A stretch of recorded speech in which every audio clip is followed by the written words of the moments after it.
Abbott's Freestyle Libre 3 glucose monitors offer diabetics painless readings. Blood sugar levels taken not with a finger prick, but a sensor on the arm. The reading sent to a monitor or cell phone. For Devontae Ford, a licensed caregiver, it was a valuable tool attending to his dad, Michael, bedbound by diabetes. What are your memories of him dealing with diabetes? Always like the finger prick. That was something that I always seen him do.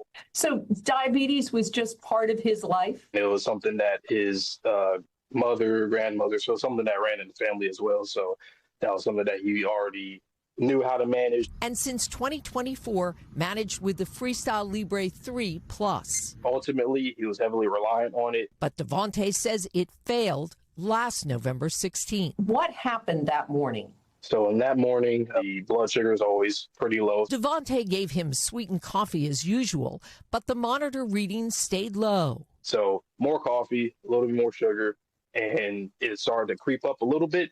Only Devontae says to fall again. I thought something was pretty strange with that. He says no amount of carbohydrates could get his dad's blood sugar to stay elevated. I noticed that he was speaking really softly, and then I ended up calling 911 anyway. By the time the paramedics arrived, Devontae's dad was unresponsive. He had ended up coding, so he had a cardiac arrest, and he couldn't breathe on his own at that point, so they had to do CPR to him. And then when they told me the blood sugar level, they said it was 551. 5 times higher than what it should have been, and 8 times higher, Devontae says, than what the monitor showed. Michael never regained consciousness and died the next day, November 17th, at the hospital. 7 days later, Abbott announced an international recall for the Freestyle Libre 3 and Libre 3 Plus sensors for incorrect low readings. As of January 7th, the company has reported 860 serious injuries and 7 deaths. How did you find out that the monitor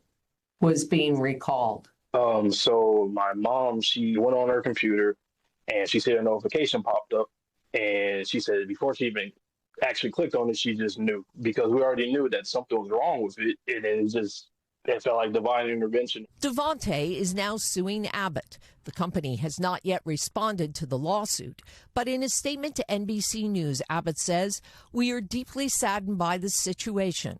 We are committed to the safety and quality of our products. We take all adverse event reports seriously. Each situation is thoroughly documented, investigated, and shared with regulatory authorities as required." Dr. Melanie J. works with diabetics as the director of NYU Langone's obesity research program. Should patients rely on these monitors? I think these monitors are a great tool, but as with any medical device or any tool, there can be malfunctions and there can be ways that they're not used properly.